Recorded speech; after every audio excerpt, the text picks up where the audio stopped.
ഏവർക്കും ആൽഫയുടെ ഓൺലൈൻ ക്ലാസ്സിലേക്ക് സ്വാഗതം. കെമിസ്ട്രിയുടെ രണ്ടാമത്തെ ചാപ്റ്ററായ മോൾ കൺസെപ്റ്റ് അല്ലെങ്കിൽ മോൾ സങ്കല്പനം എന്ന ചാപ്റ്റർ ആയിരുന്നു നമ്മൾ കഴിഞ്ഞ ദിവസം ഡിസ്കസ് ചെയ്തത്. അതിന്റെ അകത്ത് മോൾ എന്ത് എന്ന് വരെയായിരുന്നു നമ്മൾ കഴിഞ്ഞ ദിവസം പറഞ്ഞതും മോൾ എങ്ങനെ കണ്ടുപിടിക്കാം എന്നുള്ള കാര്യവും നമ്മൾ കഴിഞ്ഞ ദിവസം ഡിസ്കസ് ചെയ്തായിരുന്നു. ഓക്കെ, അവിടെ തൊട്ട് തന്നെ നമുക്ക് തുടങ്ങാം. അതായത് ഒരു ക്വസ്റ്റ്യനിലൂടെ തന്നെ നമുക്ക് തുടങ്ങാം. അതായത് നമ്മൾ കഴിഞ്ഞ ദിവസം പറഞ്ഞു 18 ഗ്രാം വാട്ടർ എന്ന് പറഞ്ഞാൽ H2O എന്ന് പറഞ്ഞാൽ ഡാഷ് മോൾ എന്നൊരു ക്വസ്റ്റ്യൻ കിട്ടിയാൽ എങ്ങനെ കണ്ടുപിടിക്കുമെന്ന് നമ്മൾ പറഞ്ഞു. മോൾ കണ്ടുപിടിക്കുന്നത് എങ്ങനെയാണെന്ന് പറഞ്ഞു. മോൾ കണ്ടുപിടിക്കുന്നത് എങ്ങനെയാണെന്ന് നമുക്കറിയാം. അതെ, ഇതെന്താ? ഇത് ഗിവൺ മാസ് തന്നിരിക്കുന്ന മാസേ ഭാഗം എന്ത്, അതിന്റെ മോളിക്കുലർ മാസ് ആണ് എന്തെന്നറിയപ്പെടുന്നത് മോൾ എന്ന് നമ്മൾ കഴിഞ്ഞ ദിവസം പറഞ്ഞു. ഓക്കെ, അപ്പൊ മോൾ കണ്ടുപിടിക്കുന്നത് given mass divided by molecular mass. Given mass എന്ന് പറഞ്ഞാൽ തന്നിരിക്കുന്ന മാസ്. ഇവിടെ തന്നിരിക്കുന്ന മാസ് എത്രയാ? 18 ആണ്, 18 ആണ്. ഓക്കെ, അപ്പൊ തന്നിരിക്കുന്ന മാസ് 18 ഡിവൈഡഡ് ബൈ വാട്ടറിന്റെ മോളിക്കുലർ മാസ്. നമുക്ക് അതും അറിയാം. വാട്ടറിന്റെ മോളിക്കുലർ മാസ് എങ്ങനെ കണ്ടുപിടിക്കുന്നത് നമുക്കറിയാം. അല്ലെങ്കിൽ തന്നെ നമ്മൾ കാണാൻ പഠിച്ചിട്ടുണ്ട്. വാട്ടറിന്റെ മോളിക്കുലർ മാസ് എത്രയാ? 18 ആണ്, 18 ആണ്. അപ്പൊ 18 ഡിവൈഡഡ് ബൈ 18 എത്രയെന്ന് വരും? 1 എന്ന് വരും. അതായത് എത്ര മോൾ എന്ന് നമുക്കറിയാം? 1 മോൾ ആണ്. ഓക്കെ, മോൾ കണ്ടുപിടിക്കേണ്ട ഇക്വേഷൻ നമുക്ക് എന്താ? Given mass divided by molecular mass. Okay, അടുത്തൊരു question. 5 mole water, 1 mole 5 mole water സമം ഡാഷ് ഗ്രാം എന്ന് ചോദിച്ചാൽ അത് നമുക്ക് കണ്ടുപിടിക്കാൻ വളരെ സിമ്പിൾ ആണ്. ഇപ്പൊ തന്നെ നമുക്കറിയാം 1 മോൾ എന്ന് പറഞ്ഞാൽ എത്രയാണെന്ന് നമുക്കറിയാം. 18 ഗ്രാം ആണെന്ന് നമുക്കറിയാം. 18 ഗ്രാം ആണെന്ന് അറിയാം. അപ്പൊ 5 മോൾ ആകുമ്പോഴോ 5 × 18. ആർക്കും പ്രത്യേകിച്ച് ഡൗട്ടിന്റെ കാര്യമില്ല. 5 × 18 എന്ന് പറയുന്നത് എത്രയാണോ അതാണ് അതിന്റെ ആൻസർ. എന്താ എത്രയായിരിക്കും? 18 × 10 എത്രയാ? 180 ആണ്, 180 ആണ്. അപ്പൊ അതിന്റെ നേരെ പകുതി ആയിരിക്കുമല്ലോ. അപ്പൊ എത്രയായിരിക്കും? 90 ഗ്രാം. ഓക്കെ, അടുത്തൊരു ക്വസ്റ്റ്യൻ. 5 മോൾ വാട്ടർ H2O സമം ഡാഷ് മോളിക്യൂൾസ്. അതായത് 5 മോൾ ജലത്തിന്റെ അകത്തുള്ള തന്മാത്രകളുടെ എണ്ണം അല്ലെങ്കിൽ അതിനകത്തുള്ള ടോട്ടൽ മോളിക്യൂൾസിന്റെ എണ്ണം. എങ്ങനെയാ മോളിക്യൂളിന്റെ എണ്ണം കണ്ടുപിടിച്ചത്? മോളെ ഗുണം അവഗാഡ്രോ നമ്പർ അല്ലേ മോളിക്യൂൾ എന്ന് പറയുന്നത്. എത്ര മോൾ നമുക്കറിയാം? 5 മോളാണ്. അപ്പൊ എത്ര മോളിക്യൂൾ ആയിരിക്കും? 5 ഗുണം അവഗാഡ്രോ നമ്പർ. അവഗാഡ്രോ നമ്പറിന് പകരം ഞാൻ അവിടെ എന്ത് എഴുതി? എൻ എന്ന് എഴുതി. അവഗാഡ്രോ നമ്പർ എത്രയാണ് നമുക്കറിയാം. എത്ര അവഗാഡ്രോ നമ്പർ എന്ന് പറഞ്ഞാൽ 6.022 × 10⁻23. അതായത് 6.022 × 10⁻23 മോളിക്യൂളിന് അറിയപ്പെടുന്ന പേരാണെന്ന് പറയുന്നത് അവഗാഡ്രോ നമ്പർ എന്ന് പറയുന്നത്. ഓക്കെ, ഒരു കാര്യം കൂടെ പറയാം. 1 മോൾ എന്ന് പറഞ്ഞാൽ അതിനകത്തുള്ള മോളിക്യൂൾസിന്റെ എണ്ണം എന്തായിരിക്കും എന്ന് നമ്മൾ പറഞ്ഞു. അവഗാഡ്രോ നമ്പറിന് തുല്യമായിരിക്കും. അപ്പൊ 1 മോൾ ഈസ് ഈക്വൽ ടു എത്ര? Avogadro number molecules. Okay, 1 mole is equal to Avogadro number molecules. അങ്ങനെയാണെങ്കിൽ 5 മോൾ അപ്പൊ എത്രയായിരിക്കും? 5 × അവഗാഡ്രോ നമ്പർ.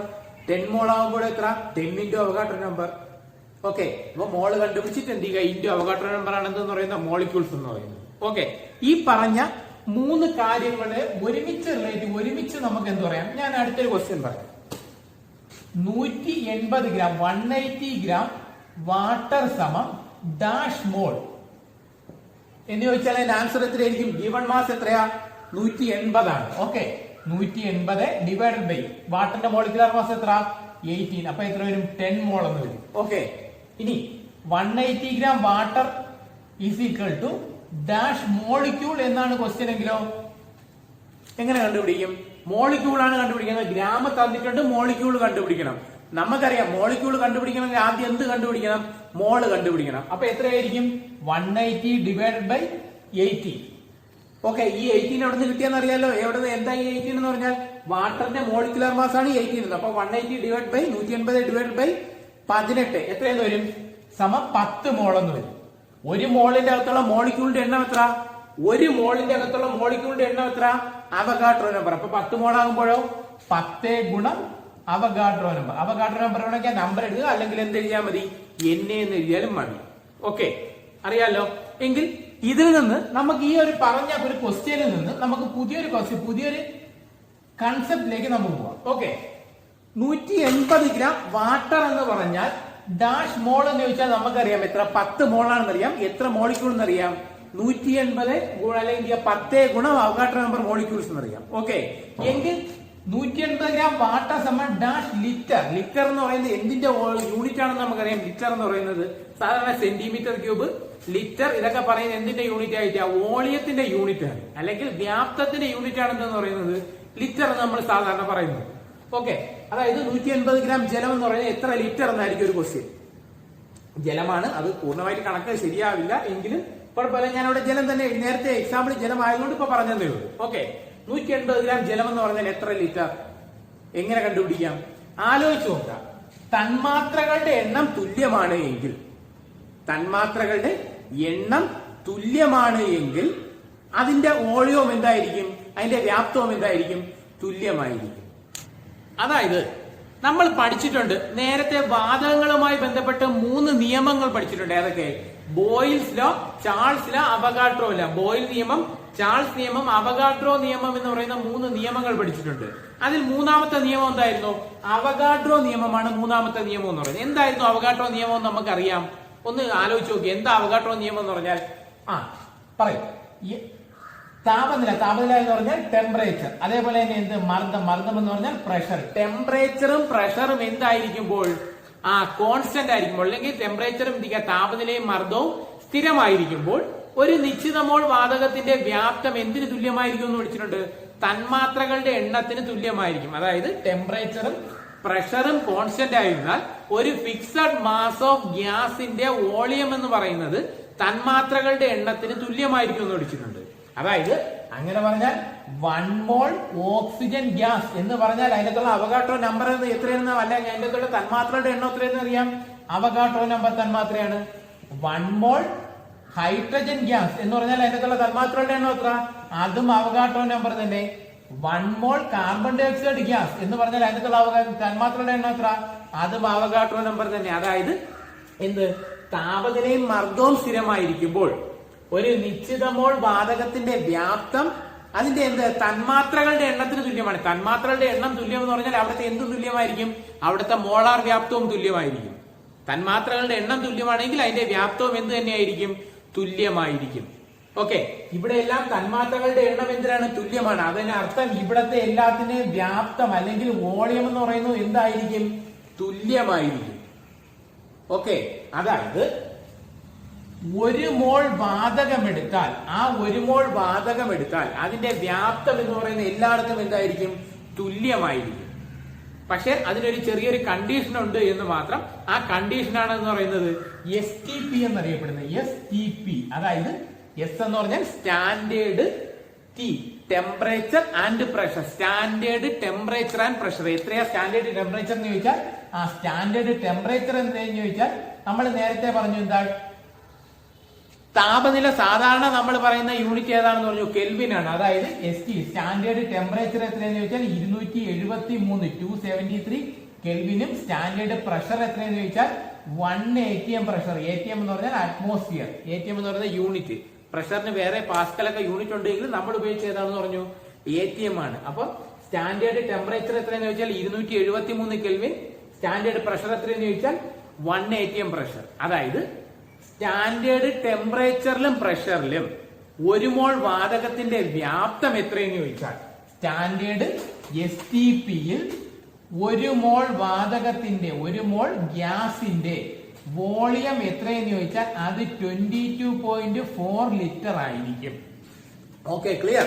അതായത് സ്റ്റാൻഡേർഡ് ടെമ്പറേച്ചർ ആൻഡ് പ്രഷർ STPയിൽ 1 മോൾ ഗ്യാസ്, ഏത് ഗ്യാസും ആയിക്കോട്ടെ, ഓക്സിജൻ ഗ്യാസോ നൈട്രജൻ ഗ്യാസോ ഏത് ഗ്യാസ് ആയിരുന്നു, കാർബൺ ഡൈ ഓക്സൈഡ് ഗ്യാസ് ആവും, ഏത് ഗ്യാസ് ആയിരുന്നാലും 1 മോൾ ആണെങ്കിൽ അതിന്റെ അകത്തുള്ള വോളിയം എത്ര? അതിന്റെ വോളിയം അതായത് മോളാർ വ്യാപ്തം എന്ന് പറഞ്ഞാൽ എത്രയായിരിക്കും? 22.4 ആയിരിക്കും. ഓക്കെ, എങ്കിൽ നമുക്കൊരു എക്സാമ്പിൾ നോക്കാം. 1 മോൾ ഓക്സിജൻ ഗ്യാസ് STPയിലെ അതിന്റെ വ്യാപ്തം എത്രയെന്ന് ചോദിച്ചാൽ എത്രയായിരിക്കും? 1 മോൾ ഓക്സിജൻ ഗ്യാസിന്റെ STPയിലെ വ്യാപ്തം എത്ര? 22.4 ലിറ്റർ. 1 മോൾ ഹൈഡ്രജൻ ഗ്യാസിന്റെ STPയിലെ വ്യാപ്തം എത്ര? 22.4 ലിറ്റർ. 1 മോൾ കാർബൺ ഡൈ ഓക്സൈഡ് ഗ്യാസിന്റെ STPയിലെ വ്യാപ്തം എത്ര? 22.4 ലിറ്റർ. ഏതൊരു വാതകമായിരുന്നാലും 1 മോൾ വാതകം ഏത് കണ്ടീഷനിൽ STPയിലാണ് എങ്കിൽ അതിന്റെ വോളിയം എത്രയായിരിക്കും? 22.4 ലിറ്റർ ആയിരിക്കും. ഓക്കെ, അതായത് തന്മാത്രകളുടെ എണ്ണം തുല്യമായതുകൊണ്ട് തന്നെ 1 മോൾ തന്മാത്രകളുടെ എണ്ണം എവിടെയെല്ലാം തുല്യമാണോ അതുകൊണ്ട് തന്നെ അതിന്റെ എല്ലാം മോളാർ വ്യാപ്തവും എന്തായിരിക്കും? തുല്യമായിരിക്കും. ഓക്കെ, 1 മോൾ കാർബൺ ഡൈ ഓക്സൈഡ് വാതകത്തിന്റെ വോളിയം എത്രയെന്ന് ചോദിച്ചാൽ, മോളാർ വോളിയം എത്രയെന്ന് ചോദിച്ചാൽ 22.4. ഓക്കെ, 1 മോൾ ഓക്സിജൻ ഗ്യാസിന്റെ മോളാർ വോളിയം എത്രയെന്ന് ചോദിച്ചാൽ 22.4. ഒരു മോൾ അമോണിയ ഗ്യാസിന്റെ വോളിയം എത്രയെന്ന് ചോദിച്ചാൽ 22.4. ഒരു മോൾ ആണെങ്കിൽ 22.4 എങ്കിൽ ഒരു മോൾ വാട്ടർ വേപ്പറിന്റെ വോളിയം എത്രയെന്ന് ചോദിച്ചാൽ 22.4. വാട്ടർ വേപ്പർ ഗ്യാസ് അല്ല, ഒരു മോൾ വാട്ടർ വേപ്പറിന്റെ വോളിയം എത്രയെന്ന് ചോദിച്ചാൽ 22.4. ഒരു മോൾ അമോണിയ ഗ്യാസിന്റെ വോളിയം എത്രയെന്ന് ചോദിച്ചാൽ 22.4. ഏതായിരുന്നാലും SCPയിൽ ഒരു മോൾ ആ ഗ്യാസിന്റെ വോളിയം എത്രയായിരിക്കും? 22.4 ആയിരിക്കും. ഇപ്പൊ 2 മോൾ ആണെങ്കിലോ 2 × 22.4, 5 മോൾ ആണെങ്കിലോ 5 × 22.4, 10 മോൾ ആണെങ്കിലോ 10 × 22.4. ഓക്കെ, വേറെ പ്രത്യേകിച്ച് ഡൗട്ടിന്റെ ആവശ്യമില്ല. നമുക്ക് ഇനി അതിൽ എന്ത് ചെയ്യാം, ഒരു ജസ്റ്റ് ഒരു എക്സാമ്പിൾ മാത്രം നോക്കിയാൽ മതി. നിങ്ങൾ ബാക്കി ഒരു എക്സാമ്പിൾ ആയിട്ട് നോക്കിയേ.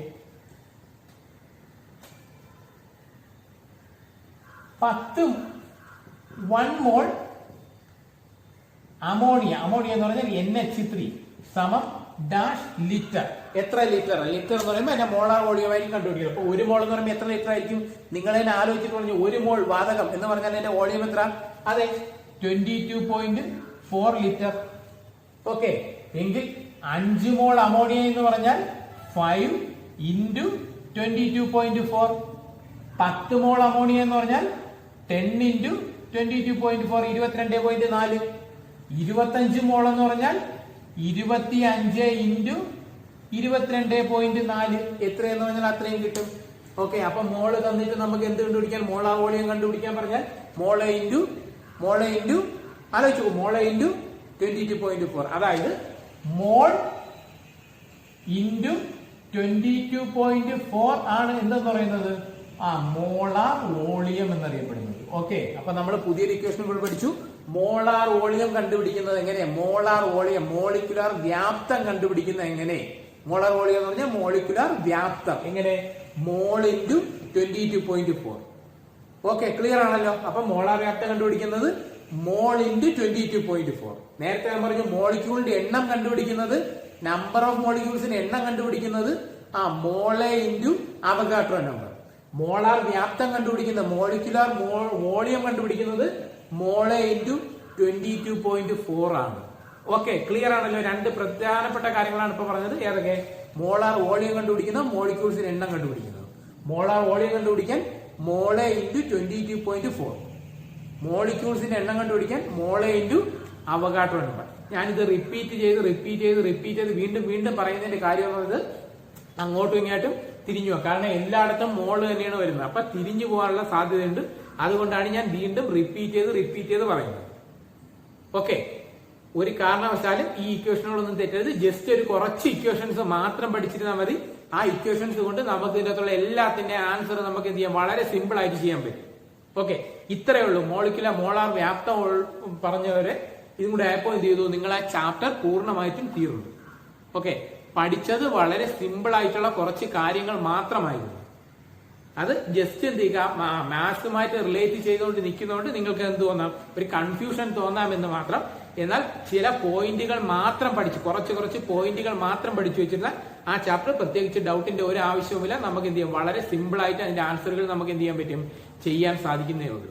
ഓക്കെ, ഇത്രയും കൂടെ ആയപ്പോൾ നിങ്ങൾ ആ ചാപ്റ്റർ എന്ത് ചെയ്തു? ഫിനിഷായി.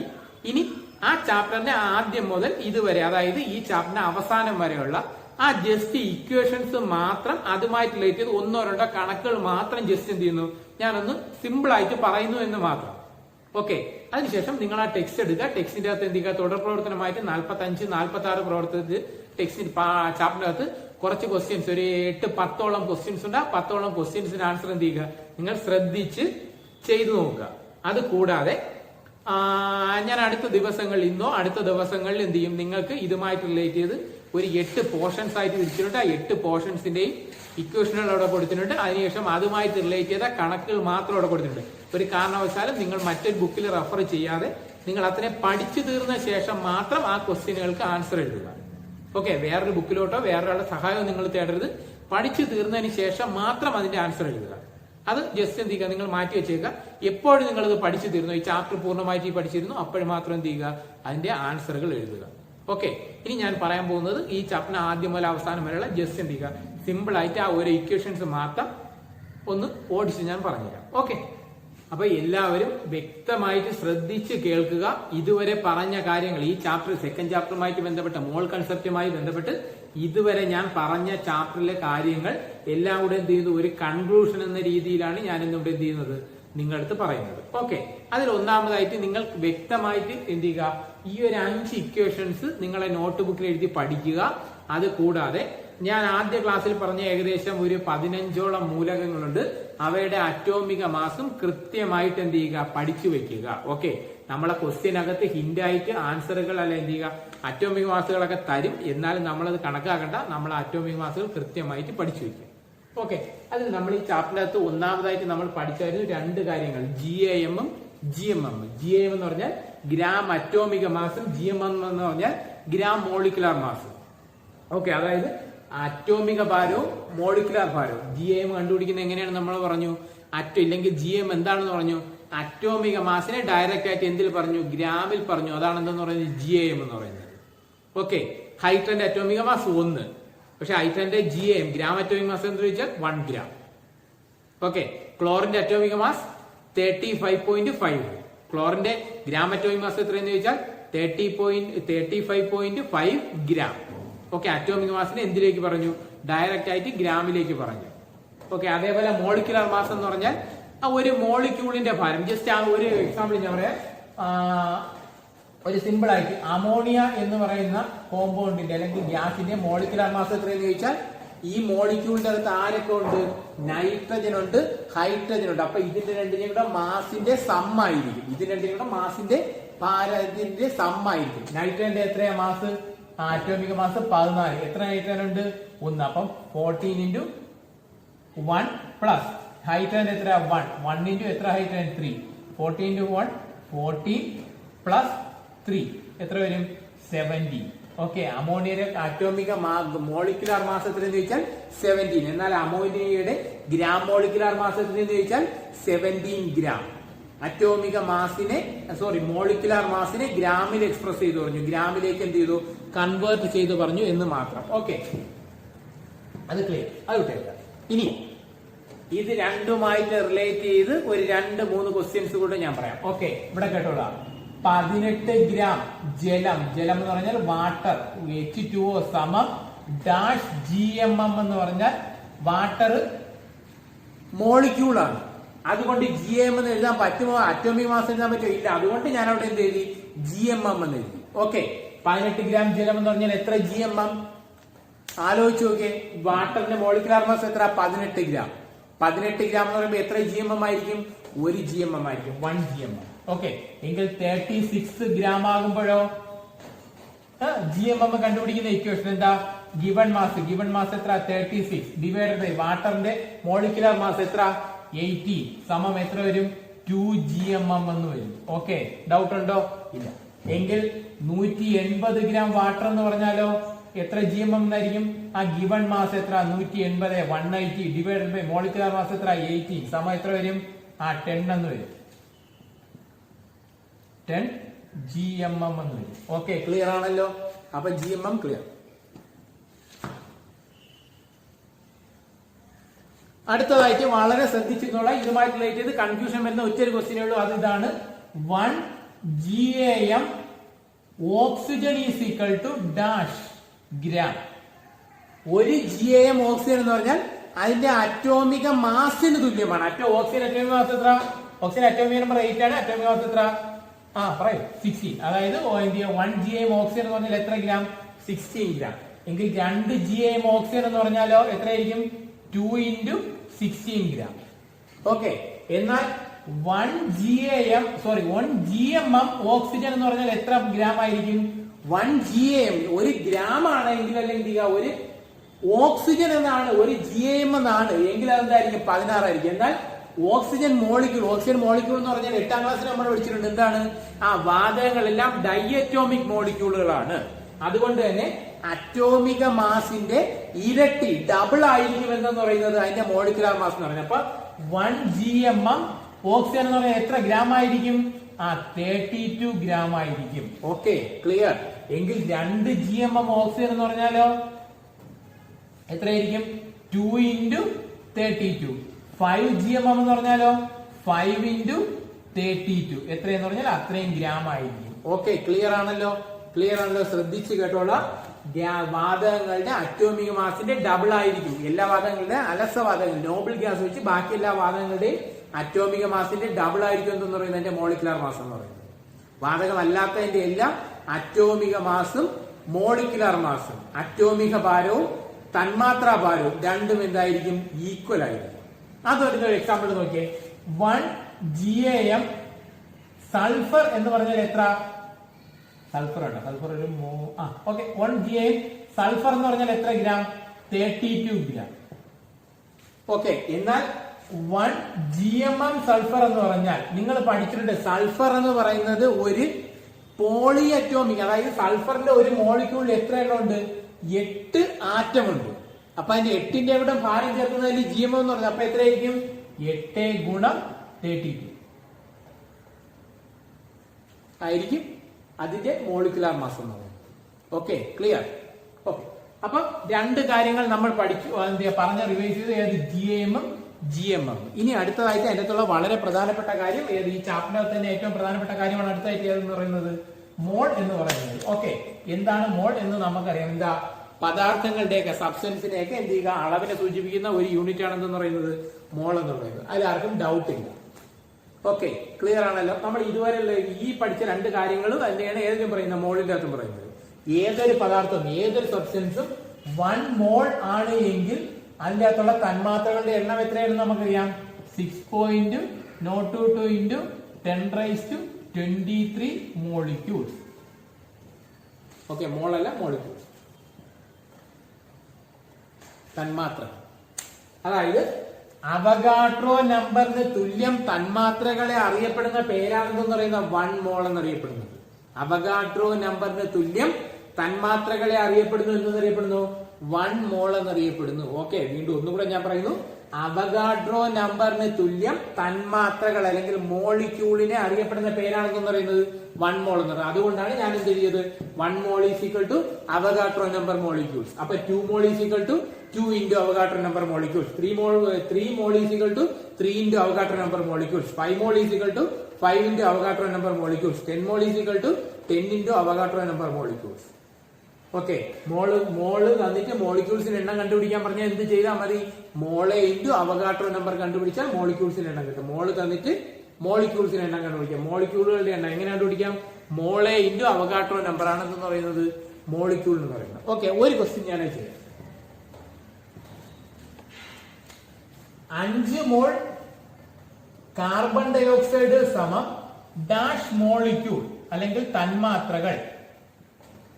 എത്ര തന്മാത്ര എന്ന് ചോദിച്ചാൽ എങ്ങനെ കണ്ടുപിടിക്കാം? 5 മോൾ കാർബൺ ഡൈ ഓക്സൈഡ്. 1 മോൾ കാർബൺ ഡൈ ഓക്സൈഡ് ആണെങ്കിൽ എല്ലാത്തിനും 1 മോൾ എന്ത് തന്നെയായിരിക്കും? ഈക്വൽ തന്നെയായിരിക്കും, അവഗാഡ്രോ നമ്പർ ആയിരിക്കും. അപ്പൊ 5 മോൾ ആകുമ്പോൾ 5 into അവഗാഡ്രോ നമ്പർ മോളിക്യൂൾസ് എന്ന് നമുക്ക് അതിന്റെ ആൻസർ എഴുതാൻ പറ്റും. ഓക്കെ, എങ്കിൽ ഞാൻ അതിന് ഒരു വ്യത്യസ്തമായിട്ട് ക്വസ്റ്റ്യൻ ഞാൻ പറയാം. 500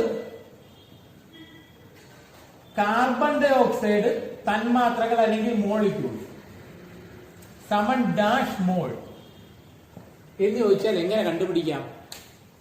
500 കാർബൺ ഡൈ ഓക്സൈഡ് മോളിക്യൂൾ എന്നാണ് പറഞ്ഞിരിക്കുന്നത്. Okay, 500 carbon dioxide molecule എന്ന് പറഞ്ഞാൽ എത്ര മോൾ? ചിന്തിച്ചു നോക്കിയേ.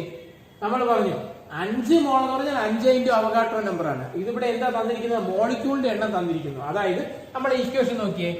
മോളിക്യൂൾ തന്മാത്രകളുടെ എണ്ണം, മോളിക്യൂളിന്റെ എണ്ണം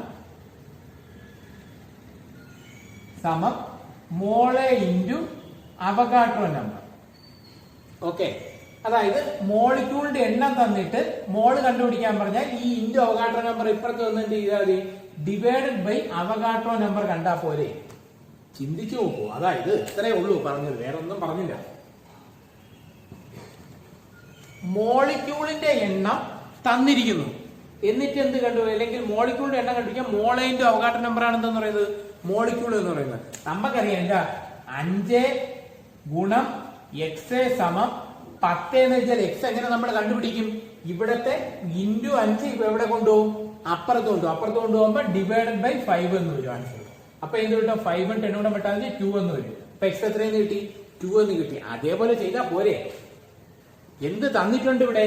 500 കാർബൺ ഡൈ ഓക്സൈഡ് മോളിക്യൂൾ, അതായത് മോളിക്യൂളിന്റെ എണ്ണം, തന്മാത്രയുടെ എണ്ണം സമം മോളെ ഇൻറ്റു അവഗാഡ്രോ നമ്പർ ആണ്. ഓക്കെ, ഇവിടെ എന്ത് തന്നിട്ടുണ്ട്? തന്മാത്രകളുടെ എണ്ണം തന്നിട്ടുണ്ട്. തന്മാത്രകളുടെ എണ്ണം എത്രയെന്ന് തന്നിരിക്കുന്നു? 500 എന്ന് തന്നിട്ടുണ്ട്. എന്ത് കണ്ടുപിടിക്കണം?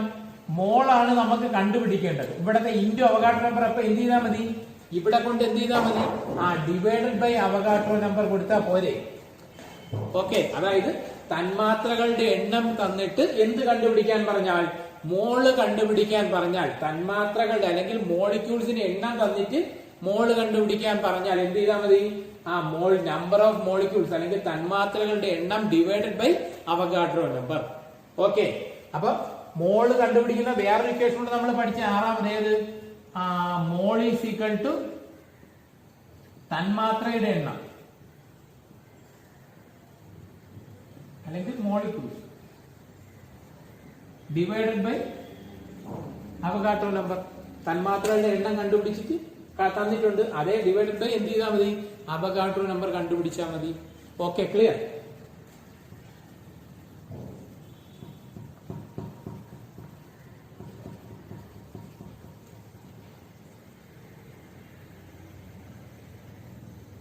ഓക്കെ, അപ്പൊ മോളിന്റെ കാര്യം നോക്കുന്നു. മോള് കണ്ടുപിടിക്കാൻ എന്ത് ചെയ്താൽ മതി? തന്നിരിക്കുന്ന മാസത്തെ ഭാഗം അറ്റോമിക മാസ് അല്ലെങ്കിൽ മോളിക്കുലാർ മാസ് കൊടുത്താൽ മതി. അത് വെച്ചുകൊണ്ട് തന്മാത്രകളുടെ എണ്ണം കണ്ടുപിടിക്കാം. അതായത് വേറെ ക്വസ്റ്റ്യൻ നോക്കിയേ, 170 ഗ്രാം 170 ഗ്രാം അമോണിയ അമോണിയയിലുള്ള തന്മാത്ര സമ ഡാഷ് തന്മാത്ര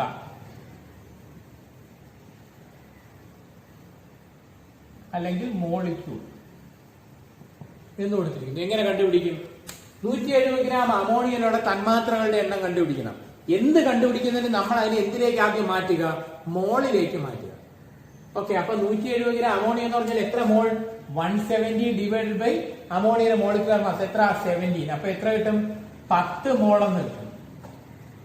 ഡൗട്ട് ഉണ്ടോ? ഇല്ല. 10 മോളെന്ന് പറഞ്ഞാൽ ഒരു മോളിലെ തന്മാത്രകളുടെ എണ്ണം എത്രയായിരിക്കും? ഒരു മോളിലെ തന്മാത്രകളുടെ എണ്ണം 1 ഇൻറ്റു അവഗാഡ്രോ നമ്പർ. 2 മോളിലോ 2 ഗുണം അവഗാഡ്രോ നമ്പർ. 3 മോളിലോ 3 ഗുണം അവഗാഡ്രോ നമ്പർ. എങ്കിൽ 10 മോളിലോ 10 ഗുണം Avogadro number. 10 into Avogadro number. അപ്പൊ എത്ര കിട്ടും answer? 10 into Avogadro number. Okay, ഇതേപോലെ ഓരോന്നിന്റെയും എക്സർസൈസ് ഞാൻ അടുത്ത വർക്കായിട്ട് നിങ്ങൾക്ക് തരുന്നുണ്ട്. അതിന് മുമ്പ് അതിന്റെ മേളിൽ എന്ത് ചെയ്തു? അതുമായിട്ട് റിലേറ്റ് ചെയ്ത ഇക്വേഷനും എല്ലാം ഞാൻ എഴുതിയിട്ടുണ്ട്. ആ വർക്ക് കൃത്യമായിട്ട് നിങ്ങൾ എന്ത് ചെയ്യുക? സ്വന്തമായിട്ട് ചെയ്യുക. ഇപ്പൊ എന്റെ കൂട്ടത്തിൽ ഒന്ന് ഓർമ്മിപ്പിച്ചു എന്ന് മാത്രം. ഓക്കെ, അപ്പൊ മോളിക്യൂളിന്റെ എണ്ണവും ക്ലിയർ ആണ്. അടുത്തതായിട്ട് നമ്മൾ എന്ത് പറഞ്ഞു? ഏറ്റവും അവസാനമായിട്ട് ഇന്ന് പഠിച്ച നമ്മൾ എന്തായിരുന്നു? മോളാർ വോളിയമാണ്. ഓക്കെ, എന്താ മോളാർ വോളിയം എന്ന് പറഞ്ഞാൽ? എന്താ? ഒരു മോൾ വാതകത്തിന്റെ വ്യാപ്തം 1 മോൾ ഈസ് ഈക്വൽ ടു എത്ര? 22.4 ലിറ്റർ. അതിൽ ആർക്കും ഡൗട്ട് ഇല്ല. ഓക്കെ, എങ്കിൽ നമ്മൾ നേരത്തെ എഴുതിയ അതേ ക്വസ്റ്റ്യൻ തന്നെ എഴുതാം. 170 gram 170 gram ammonia gas is equal to dash litre എന്ന് പറഞ്ഞാൽ എങ്ങനെ കണ്ടുപിടിക്കാം? 170 ഗ്രാം അമോണിയ എത്ര ലിറ്റർ എന്നാണ് ചോദിച്ചത്. അപ്പൊ 170 ഗ്രാം അമോണിയ. അപ്പൊ അമോണിയ അതിനെ നമ്മൾ എന്താക്കുക? അതിനെ എന്താ? ഗ്രാം ഉണ്ടെങ്കിൽ ഗ്രാമിനെ വെച്ചോണ്ട് നമുക്ക് ഒന്നും ചെയ്യാൻ പറ്റില്ല. ഗ്രാമിനെ എന്താക്കി മാറ്റുക? ഏത് ക്വസ്റ്റ്യനും ഗ്രാമിനെ വെച്ചോണ്ട് നമുക്ക് ഒന്നും ചെയ്യാൻ പറ്റില്ല. അപ്പൊ നമുക്ക് എന്താ ആലോചിച്ചു? അപ്പോഴേ ഗ്രാമിനെ അറിഞ്ഞൂടെ ഇത് ആക്കാൻ പറ്റില്ലെങ്കിൽ പിന്നെ അപ്പോഴേ എന്ത് ചെയ്യുക? നമ്മൾ അതിനെ മോളാക്കുക. അപ്പൊ 170 ഡിവൈഡഡ് ബൈ 17 എത്ര കിട്ടി? 10 മോളെന്ന് കിട്ടി. ഇപ്പൊ നമുക്ക് ഇതിന്റെ ആൻസർ ഇത്ര കിട്ടുമ്പോഴേ നമുക്ക് അതിന്റെ ആൻസർ കിട്ടും. 10 മോൾ. ഒരു മോൾ എന്ന് പറഞ്ഞാൽ 22.4 ലിറ്റർ. അപ്പൊ 10 മോൾ എന്ന് പറയുമ്പോൾ 10 ഇൻറ്റു 22.4 എത്ര വരും? 224 ലിറ്റർ എന്ന് വരും. Okay, clear? എങ്കിൽ 5 മോൾ ആയിരുന്നെങ്കിലോ 5 ഗുണം 22.4 എത്ര വരും? 11.2 ലിറ്റർ എന്ന് വന്നത്. ഓക്കെ, ക്ലിയർ ആണല്ലോ? ക്ലിയർ ആണല്ലോ? അപ്പൊ മോളാർ വോളിയം ക്ലിയർ ആണ്. ഇത്രയേ ഉള്ളൂ. നിങ്ങൾ എന്ത് ചെയ്യുക? മോള് നമ്മൾ പറഞ്ഞു, മോളിക്യൂളിന്റെ എണ്ണം പറഞ്ഞു, അതേപോലെ മോളാർ വോളിയം പറഞ്ഞു, മോൾ. ഓക്കെ, ഇത്രയേ ഉള്ളൂ നമ്മുടെ ചാപ്റ്ററിനകത്തുള്ള പ്രധാനപ്പെട്ട ക്വസ്റ്റ്യൻസ് എന്ന് പറയുന്നത്. ഓക്കെ, അല്ല സോറി, പ്രധാനപ്പെട്ട പോയിന്റ്സ് എന്ന് പറയുന്നത് ഏത്? മോൾ കൺസെപ്റ്റുമായിട്ട് ബന്ധപ്പെട്ട്.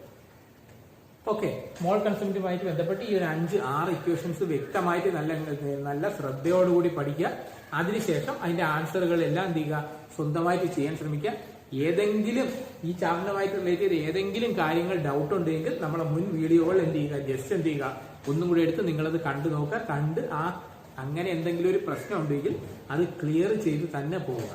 അങ്ങനെ ആദ്യമേ നല്ല രീതിയിൽ ക്ലിയർ ചെയ്ത് പഠിച്ചാൽ മാത്രമേ എന്ത് ചെയ്യത്തുള്ളൂ? ആ ചാപ്റ്റർ കൊണ്ട് നിങ്ങൾ പൂർണ്ണമായിട്ട് മനസ്സിലാവുള്ളൂ. അതുകൊണ്ട് ഇത് ക്ലിയർ ചെയ്ത് പഠിക്കുക. ഒരു കാര്യം എനിക്ക് അറിഞ്ഞിടാൻ പറഞ്ഞ വിട്ടുകളയിൽ അത് ക്ലിയർ ചെയ്ത് മാത്രം പഠിക്കാം. ഓക്കെ.